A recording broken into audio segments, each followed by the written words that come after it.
শেষ দেখা। নন্দিনী ট্রেনে করে প্রতিদিন কলেজে যায়। একই সময়, একই সিট, একই জানলার পাশ। একদিন নন্দিনী খেয়াল করল সামনের সিটে বসা এক ছেলে প্রায়ই ওর দিকে তাকায়। অদ্ভুত ব্যাপার হলো, ছেলেটা কখনো এগিয়ে এসে কথা বলে না, শুধু ওখান থেকে বসে বসে তাকায় আর মুচকি হাসে।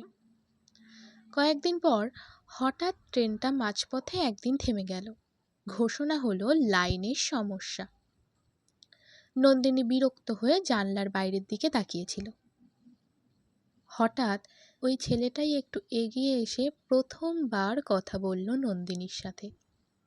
জিজ্ঞেস করল, আপনি কি প্রতিদিনই এই ট্রেনে যান? নন্দিনী যেন একটু ইতস্তত বোধ করছিল প্রথমে কথা বলতে। সে হালকা মাথা নেড়ে হ্যাঁ বোঝালো। ছেলেটা হাত বাড়িয়ে দিল নন্দিনীর দিকে। আমি ঈশান। সেদিন থেকেই শুরু। প্রতিদিন ট্রেনে ছোট ছোট কথা, চা ভাগাভাগি, নোট নিয়ে মজা, আর মাঝে মাঝে নীরবতা, যেখানে দুজনেই শুধু জানলার বাইরের দিকে তাকিয়ে থাকে।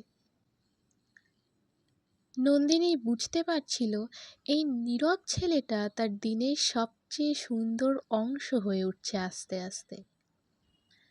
এর মাঝেই একদিন হঠাৎ ঈশান বলল, আচ্ছা, মনে কর যদি আমি হঠাৎ একদিন আর না আসি?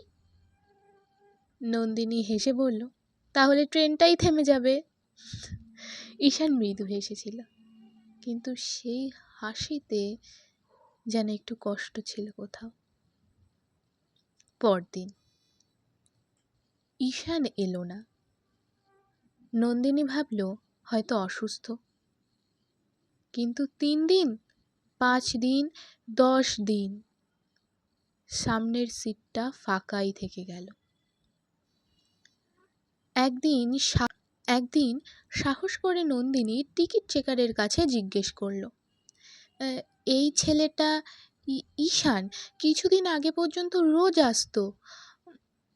চেকার একটু চুপ করে বলল, ওই ছেলেটা? ও তো অন্য শহরে চিকিৎসার জন্য যাচ্ছিল, খুব সিরিয়াস অসুখ ছিল তো। নন্দিনীর বুকটা যেন হঠাৎ করে কোনো একটা অজানা আতঙ্কে ভারী হয়ে উঠল।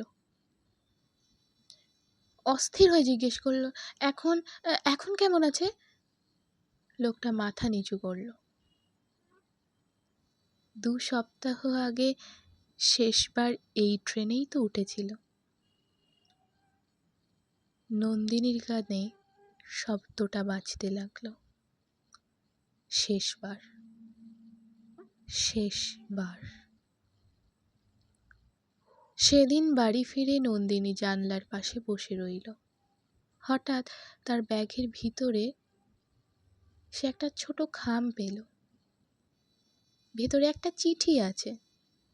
চিঠিতে লেখা, তুমি যখন হাসো ট্রেনের শব্দও মিষ্টি লাগে। আমি জানি হয়তো বেশি দিন তোমার সামনে বসতে পারবো না, তবু একটা কথা মনে রেখো, কখনো কখনো স্বল্প সময়ের মানুষরাই সবচেয়ে বেশি গভীর ছাপ রেখে যায়। যদি কোনোদিন ট্রেনটা একটু দেরি চলে, ভাববে আমি পাশে বসে আছি। তিনি চোখ ঝাপসা হয়ে গেল। পরদিন আবার ট্রেনে উঠল সে। সামনের সিটটা ফাঁকা। তবু নন্দিনী হেসে জানলার বাইরে তাকালো। কারণ কিছু ভালোবাসা শেষ দেখা দিয়ে শেষ হয় না, ওগুলো স্মৃতির মতো পাশে বসে থাকে চিরকাল।